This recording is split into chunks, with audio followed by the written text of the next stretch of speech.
Does wealth lead to happiness? I don't know if happiness is the best goal. Well, it's easy for you to say you're wealthy, you're a millionaire. But I've been happy as a millionaire. I've been unhappy as a millionaire. Have you seen people try to pursue a vision without the community? Here I was, all this money, but I will tell you what, my mind was busy and I was not happy.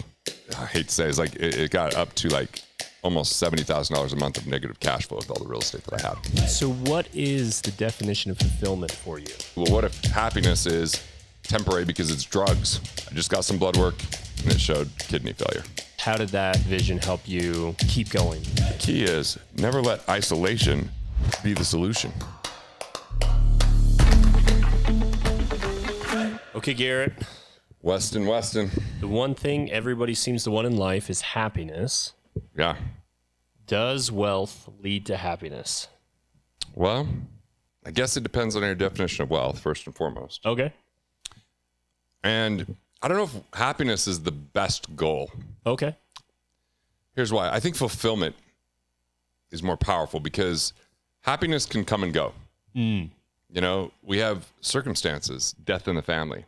Yeah. You know, it's going to feel heavy. It's going to be difficult. We're going to have different things that happen in our lives and businesses that are problems that have to be addressed and that they can make. But I got to tell you, like, even recently, I've been going through a really stressful situation, but I've been really happy through it, which is fascinating. But let me kind of like break down two different scenarios in my life that could really help with this. Yeah. So July 3rd, 2008, my bank accounts are drained. Yeah. I just dropped a bunch of money to hire a PR firm for my book. I put a lot of money into my book launch. And what were they at prior? My bank accounts? Yeah. Before you drained it. Well, just the book alone was just under $500,000 that from January to basically July. Gotcha. This was my last payment. So it was really, taxing considering I was in negative cash flow state with my real estate at the time. Gotcha. So I had this it's like, I hate to say it's like it got up to like almost $70,000 a month of negative cash flow with all the real estate that I had. Jeez. Said partners that went bankrupt, walked away. I'm kind of holding the bag. And, we had a lot of appreciation that was now, being decimated with this economy that happened in 2008. And a lot of people that had real estate felt that. Yeah. So it wasn't the best. It was like the first year in a decade when I started my business, June of 98. So I'm basically exactly 10 years in. It was my first year of having less revenue. I was not on track for increasing revenue. And that year was down 7 figures of revenue. Yeah. So financially it was a little difficult, but that morning, July 3rd, I rode my bike to the gym and I listened to Piranha Marketing by Joe Polish. Was really enjoying that. Had a good workout. And as I went to leave the gym, I got a text and it was like, "Hey, Joe Polish wants to meet you. Can you talk?" I was like, "Yeah." So I got on the phone with him right when I got home. And I'm telling him about the book launch and he's connecting me to all these people that I have a lifelong relationship now, like especially John and Missy Butcher that, I've been one of the key advocates for the financial part of their Lifebook program. I've been through Lifebook. It's been great. I'm their trustee. Like just, really quality relationship in my life. They introduced me to Alex, who helped me move 1,000 books from one webinar. Pretty phenomenal. So it was like this really great call. So that was great, right? Like I was feeling on purpose. The book's coming out. Like I'm more convicted than ever what I was going through. Yeah. And the elements that were so instrumental to get out there. And I now had a story that was really like emotionally connected. And then my mindset was really good because I'm getting up and I was like, doing gratitude work in the morning and working out and doing some meditation and spiritual work and taking time to study. I was getting up pretty early at the time and really diving in. And I was having this creative burst. I was going through a difficult time. I was learning a lot of lessons from it. So my health was really good. I was eating well. I was working out, and eating had been a real challenge in my life. It's just been like I've ebbed and flowed with, I carry my weight pretty well. So even when I'm a little bit heavier, it's not like I look really heavy, but I judge the hell out of myself, wouldn't see a six pack. I'd feel like I got my stomach. I'd be out of flight and be like, "Oh man, I just feel fat." Like just these really sabotaging thoughts. And at that time I was like, man, I'm feeling good. I'm eating well, I'm working out. And that day after the call, got ready. We went over to one of my friend's house. He had a pool. We're having a great barbecue. I'm swimming with the kids. It's super fun. And then I met up with my family that night, fireworks, hanging out. So like in these, what I would call 5 tracks, and we've talked about this before, you know, the 5 tracks for me of wealth, because there's a difference between being rich and being wealthy. Rich is having money. Wealthy is living 5 tracks strong. So the one that I was suffering in was the financial track. Yeah. Okay? But purpose, man, I was pretty on point. Mentality, even though I was having a financial struggle, I was in a pretty abundant mindset because I was excited about the future and the possibilities. You know, the physical realm, like I said, doing pretty well with my health. The social realm, that was like an amazing day. So this was at the biggest deficit, right? It was really low, but these were all like, you know, somewhere between 8 and 10, 8 out of 10 on all of these other categories. Yeah. Well, let's contrast that. Okay. Let's talk about Q4 of 2023, not long ago. Okay. I just got some blood work and it showed kidney failure. Very concerning. I had insomnia, like terribly bad. Yeah. So my health wasn't good at all. My social life, because I was basically unwinding this partnership with someone that I was very close to, it was very difficult and taxing. So it had me kind of become a little bit more recluse because I didn't have energy at the end of the day. And so the social life was a terrible score, right? My mentality, honestly, I was kind of feeling like a victim between what I sold my business for and unwinding this partnership. I was just like really caught up in what I had lost, what I no longer had. And I was like really beating myself up and comparing myself and in a really bad state that way, you know? And then ultimately from a purpose, I mean, I'd just come off this amazing year of 2021 where my health was good. I was doing a comedy special. I was touring. It was like, there were so many great things. I was excited about the possibilities of this new partnership. So all of a sudden that purpose was like, what's next? I wasn't sure, but financially I was really strong. Had tons of cash flow. I had plenty of money coming in. Yeah. You know? So this was, you know, like probably like a 8 out of 10. And everything else was like a 2 out of 10, or in the health side, it was like a 1 out of 10, you know? And I was like, wow, this is really tough. So here I was, all this money, but I'll tell you what, my mind was busy and I was not happy. Not that I didn't have happy moments, but overall, I wouldn't call myself happy. And so the financial thing in 2008 was temporary. By 2010, record-breaking year, you know, so much going, paying everything back, like on track, you know, it was good. And then I had to realize, wait, I've written about this. Why am I being a victim? I made choices, I made mistakes, and I could tell myself, hey, mistakes don't make you less lovable, they just make you human, but I wasn't feeling it.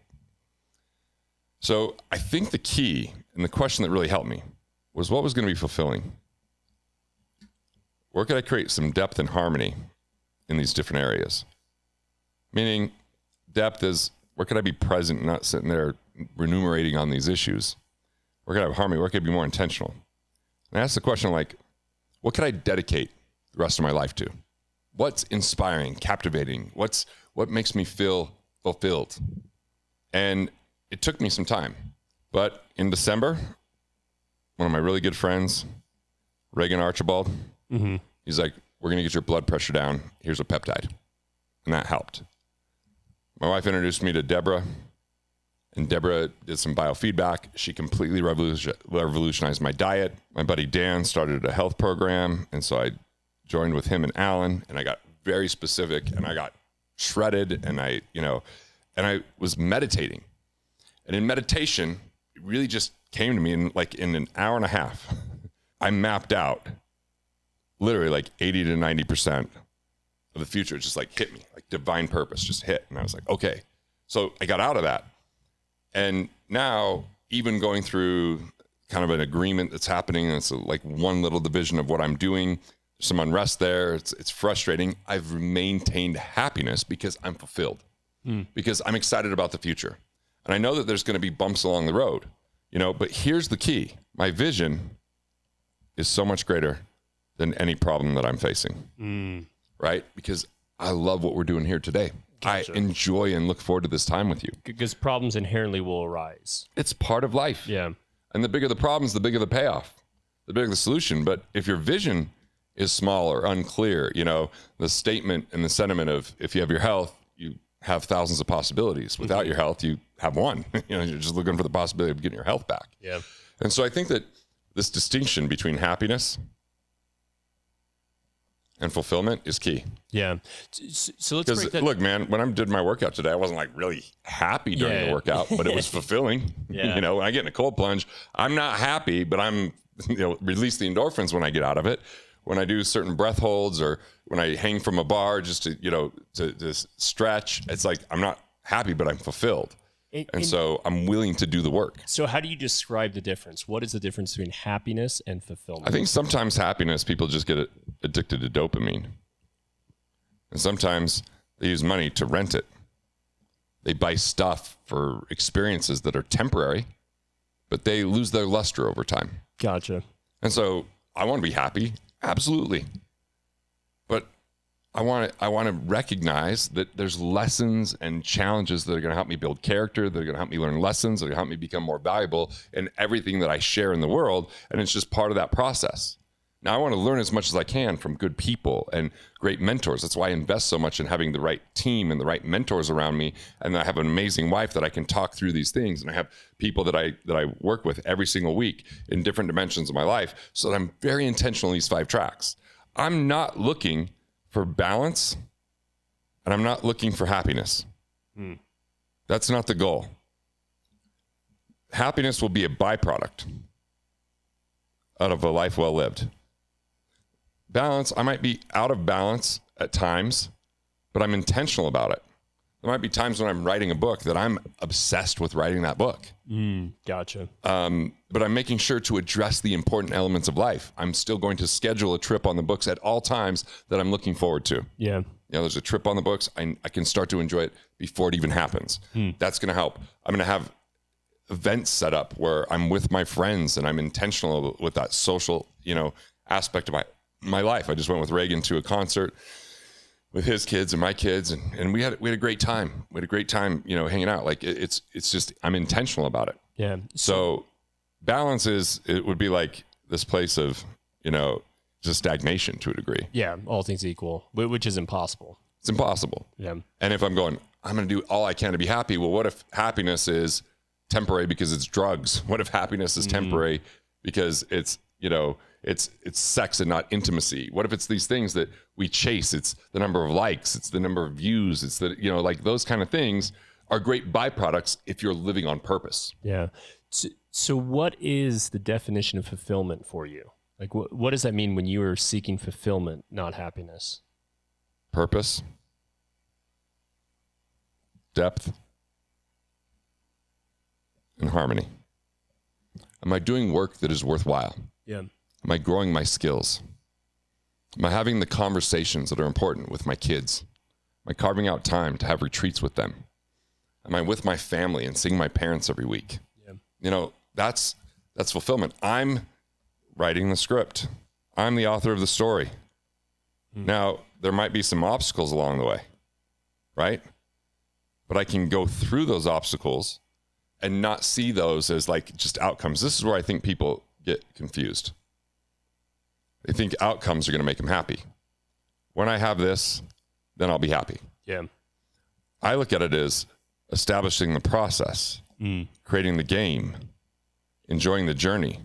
It's not just the outcome, it's the process. It's not just what the book does, it's the process of writing the book. That's the joy, is creating the art, writing the joke, not just performing it. It's like looking at all those elements as part of it. If I'm addicted to the outcome, and then I'm just thinking, all right, here's where I am now, and I want this outcome up here, right? And my way of getting there, I'm like, oh, I'm happy now, but not happy near. It's like, well, if it's only about the outcome, well, that's fleeting. I get there, yeah, and then the question is, now what? Yeah. But when I'm fulfilled, because I'm doing things that matter, it's not just the end goal, it's every step along the way. So what's an example of, just picking one of the things going on in your life? How would you define those those elements of fulfillment that you're looking for in that step. I just checked my text just now before we started this. Okay. And Barbara, who's in Multiplier, very active in Multiplier. I did a hot seat on Multiplier this week. I said, who wants to let the community share their relationship capital? And she says, you know, what I've got is this retreat. I want 16 people. And she says, I've only had 8 seats filled. And it's frustrating. And all of a sudden, Jonathan, one of the guys in the community, gave her like 5 ideas. And then all of a sudden, Maura, she gave another like 3 ideas. And like people just kept, and then she just texted me and said, all 16 seats are filled. That was 2 days ago. That's fulfilling to me. Yeah. You know, it's exciting. Because of the community that you built. That right. It's like, I'm finding that fulfillment in the community. I find my win is in the work that I do, you know? So not in the outcome. No, I mean, like the outcome is the byproduct. Yeah. The outcome is great. It's a bonus. It's not something I'm discounting. I want to celebrate those wins, but I'm not going to dictate my life just on those wins. Yeah. I was interviewing Grant Cardone once, and he had just accomplished something he'd been working on for years. I said, did you celebrate? He goes, no, it's on to the next thing. He's like, and he's like, we kind of chuckled. I'm like, wow, how's that? You know, he's like, we had a little conversation around that. And I just think that it's an entrepreneurial disease, especially for the money persona of the striver. The striver can just be insatiable. They're always working harder. There's always something more to give. It's like Dan Sullivan, a strategic coach, says everything's always on the horizon. And no matter how fast you chase the horizon, it's always out there. It's not quite there. And that's why he created this like thing called the positive focus, starting a meeting with like, what's positive? What's happened? What's the progress, right? And acknowledging that. And then he has this thing called the gap, where he says where you are versus where you want to be. He says sometimes you just need to look back and see where you've been. And this is my rendition of it, and say like, hey, acknowledge that. Yeah. Where have you grown? What have you learned? What did you experience? You know, I just find that in my early part of my life, it was rushing to get to the next thing, to get the house, to get the car, to get the award, to get the recognition, to get the, you know, it's like, if it's all about that, there's just so much dissonance. Yeah. So I think sometimes people would say, you know, especially in this case, now that you're wealthy, you're a millionaire, they would say, well, it's easy for you to say that you're a millionaire, right? It's easy for you to say that you get fulfillment. But I've been happy as a millionaire. I've been unhappy as a millionaire. Yeah. And you know, like, yeah. Do you think the mindset of seeking fulfillment instead of happiness, how has that led you to increase wealth? Well, let's go back when I wasn't a millionaire. Okay. When I was at the university. Yeah. I was pretty happy. Dating my wife, that was so much fun. We hosted so many parties at our house. Those were a great time. You know, we went back to campus because my son did a week-long thing there. And it was like my wife and I walked the campus and reminisced, and we drove by and took pictures of the apartment that I used to rent where we hosted all the parties, and the first house that I bought, and we were just talking about it. And it was a really fun day. Yeah, it was a good time. You know, it was really good. Like, she was really happy just talking about it. And we didn't have a ton of money then. Like, I think money, like, there's been studies that say, like, if you're here and you don't have the basics handled, if you're beneath the basics, it's a lot harder to be happy. Yeah, you've got cortisol And once you get the levels. basics, there's a direct correlation to happiness. But as the money increases beyond, you know, I was texting with someone today. I'm going to meet him up in Seattle next week. And she talked about how her and her husband had sold all this artwork to this billionaire. And, you know, they did well selling it. And he says, what's the picture that you didn't get, that you missed? Because they were photographs. Oh. And she's like, you could just tell that there's never enough. Oh, gotcha. Like, in his DNA. Yeah. Right. And, you know, we've heard these kind of stories, like people that are billionaires and feel poor because they're not multi-billionaires. You know? Yeah. I mean, it's perspective. Our perspective determines our happiness. It's really perspective. Like, something can happen to someone and one person can see that as like, oh, that's a lesson. That's great. I'm glad. And the other person is like a victim and they're defeated, and it becomes their excuse forever. Right. So happiness is very much a perspective. And part of the problem in society today is that people are addicted to dopamine hits, and they're very temporary pieces of happiness that are fleeting. And it's outcome driven for so many people. They're so goal oriented that there's nothing else that matters. And then they miss the joy. Like when I did the comedy special, like I remember going to Ogden and having this killer set. And I had so many friends there, and we went out afterwards, and I was like, this isn't like, ooh, I'm glad I had this for the special. I told myself, relic and relish this moment. Yeah. Enjoy the moment. That's one of the reasons I love comedy, is because when someone's laughing, they're present. Yeah. Right? They're just in the moment. They're not reliving the past with regret. They're not worried about the future. They're just in the moment. And I find when I can be in the moment that I feel fulfilled, even though I might not be thinking, ooh, I'm so happy right now. I'm just in the moment. I'm just there. Maybe lost track of time. There was no distracting thoughts. It's kind of why I like hunting, is like I get really, really present, you know? That's why I like doing my one-man show. I'm just so present, because if I'm not present, I'm not going to remember my lines. I'm not going to be with the audience. I'm not going to be serving them. I'm not going to be connected. You know, I feel like connection is a gateway to fulfillment.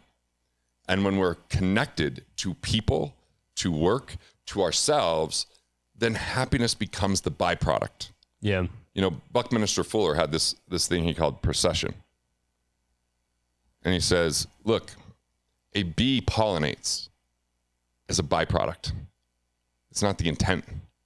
It's a byproduct. So a byproduct of having a vision is fulfillment. Yeah. A vision that's so compelling you could dedicate your life to it. Something that, you know, this is kind of what my concern is about retirement. Someone starts out and then they're like, ooh, when I get to this age, then I'll do what I like. But all along this way, I'm going to do things I hate so that someday I could be happy. But it becomes habitual. Yeah. It becomes a formed mindset filled with scarcity, coming from lack, coming from fear, coming from judgment and jealousy, right? And that's where comparison, you know, we've heard it, it's the thief of joy. Yeah. Well, and it seems like with that thought process, wealth becomes a byproduct. What if wealth was a byproduct of a life well lived? Your richest life. So you mentioned having a vision greater than your problems. Yeah, and vision is different than a goal or an objective. Okay. A goal or an objective, often you might be able to, you know, kind of accomplish on your own. Oh, okay. Like maybe running a race or saving some amount of money. Yeah, that's a goal. Or a vision, it's beyond your reach. It means other people can support you as well. There's a richness in the relationships, in the movement, in the mission. Like being part of a movement, this producer revolution of people producing more than they take, of becoming a value creator, in giving value, in receiving value, in growing other people while you grow yourself. That's a vision, like liberating 1 million people to become financially independent, or planting a seed of hope, connection, and expression in the hearts of 1 billion people so they could restore a healthy relationship with money and to live their richest life. Like those are visions. I don't know how to do that alone.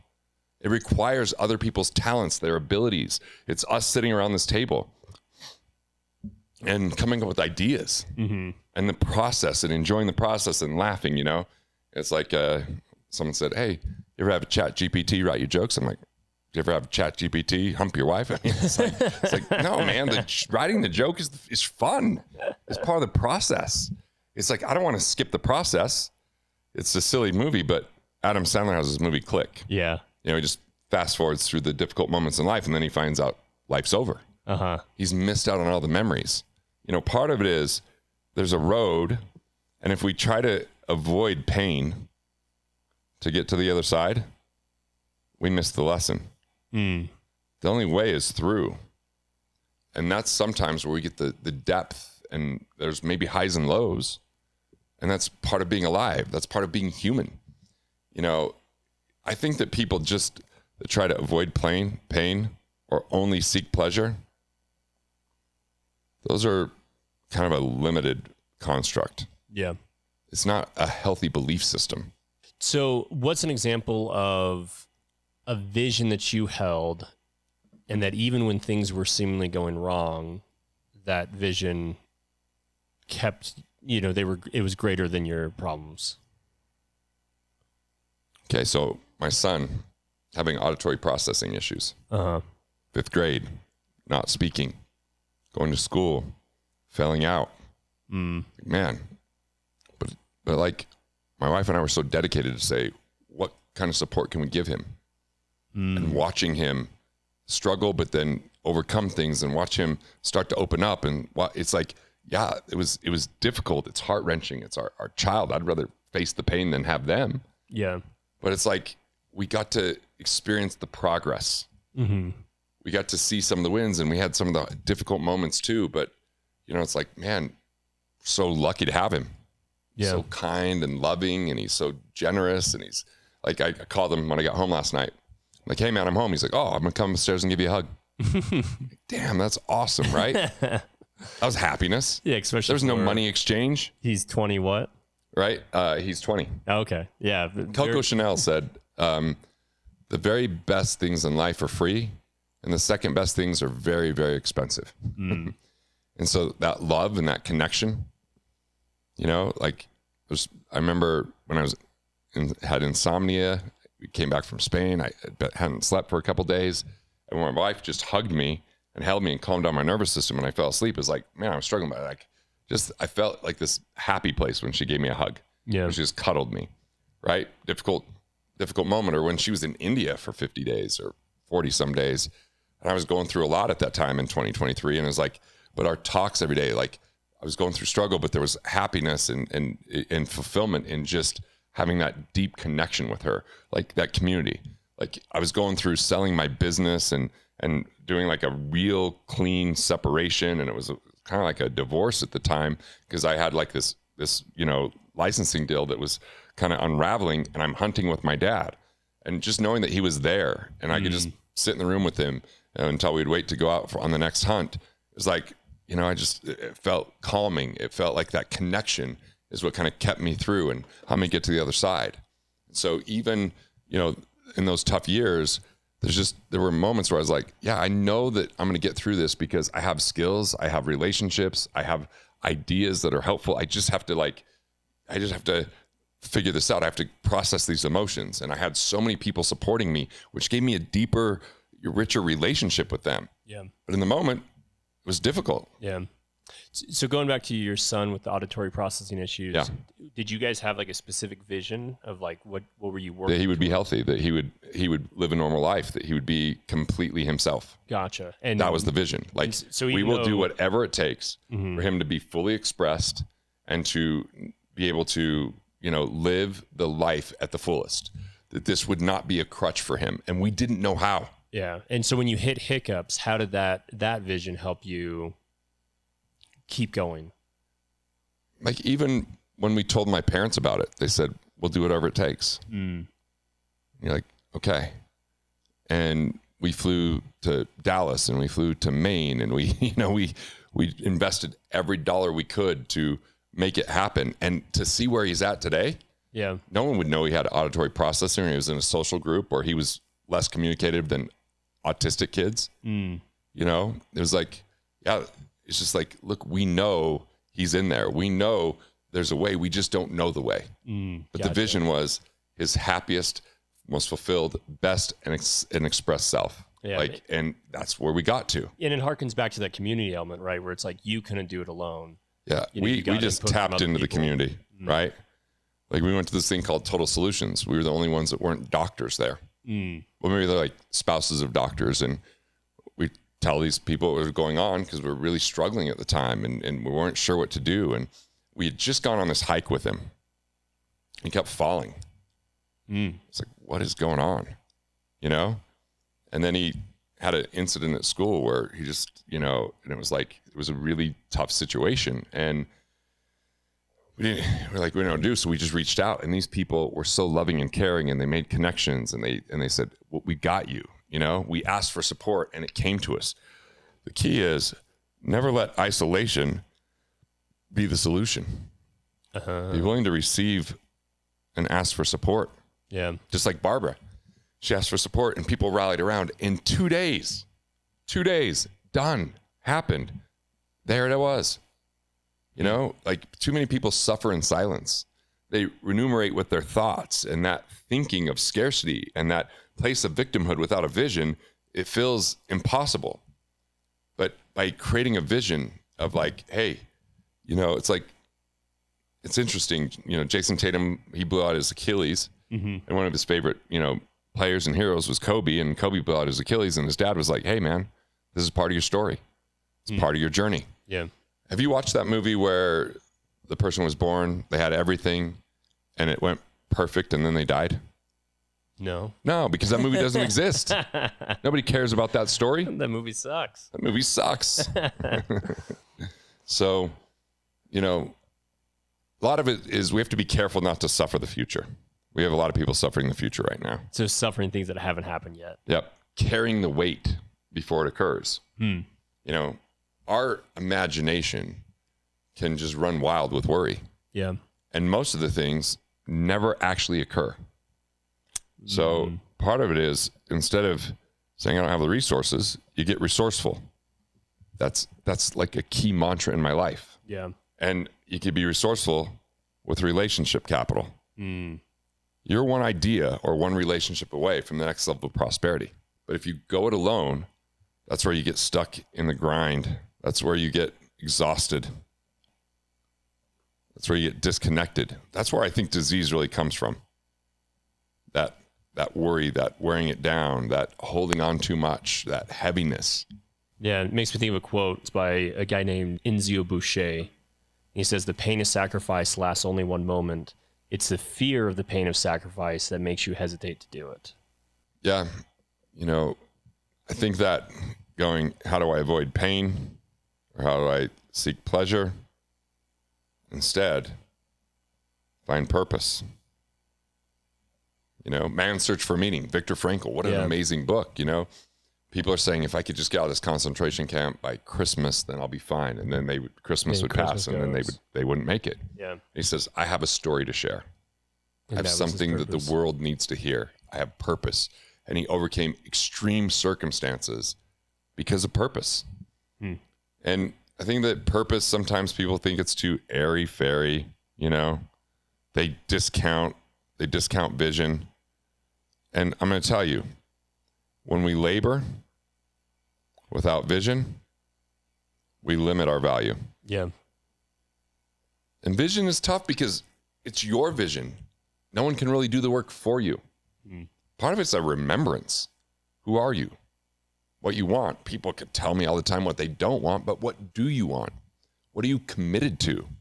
Even if you don't think it's possible, are you bold enough to speak it into existence and then commit to that so other people can rally around you? They could bring their skills. They could bring their time. They can bring their attention, because people want to be inspired. Yeah. People want to be inspired. Right now I have 2 sales guys that are world class, and they could make more money at other places because we started Multiplier July 3rd of 2024. And so we don't have as consistent of lead flow as I had in my last company because it's newer. But they see the vision. Yeah. They love the work. They're willing to contribute. We collaborate. They come up with ideas. We're building like this entire webinar that would be evergreen, that people could learn about the work and schedule these discoveries. It's like, when we weren't getting as many people in Multiplier as I thought we should, it actually informed, because we're like, well, why aren't we doing better? And we're like, well, we need to create more value up front. And we created the deep dive discovery and the report of findings process. It was the very constraint that created the resolution, because the vision is we want to become the most impactful financial program for entrepreneurs on the planet. We want to liberate them so they're financially independent, that they would be part of the 1 million entrepreneurs we liberate so they're financially free. And so we're committed to that vision, and it helps us get through those times. It helps us to think strategically instead of feeling defeated or deflated or declaring, oh, it's too difficult, or whatever it is that people succumb to because of, competition over collaboration, or envy and scarcity rather than peace and prosperity, or again, laboring without vision. It's vision that seems so intangible, but it's the container in which we create value. It tells our brain what's important and what to pay attention to. In closing, I wanted to touch back on the community aspect. Yeah. Have you seen people try to pursue a vision without the community? And how did that? Well, we've seen Sam Altman, we've seen Mark Cuban recently say, there'll be people in their basement with AI that become billionaire or even a trillionaire. But it might be a pretty lonely game. Prosperity is not a do-it-yourself game. You know, if you want to go fast, you go alone. If you want to go far, you bring people with you. And so community is the key in this world filled with disruption and technology and, you know, uncertainty and acceleration. The thing to remember is that we're here as human beings and we can connect with other human beings. You don't have to go it alone. That prosperity is not a do-it-yourself game. If you don't know how to create the value, you can find other people that do, and then you actually bring out the best in them with that vision. They go, this is something that's bigger than myself. How can I contribute? And that contributor economy, that vision economy, that is the future. That is the key.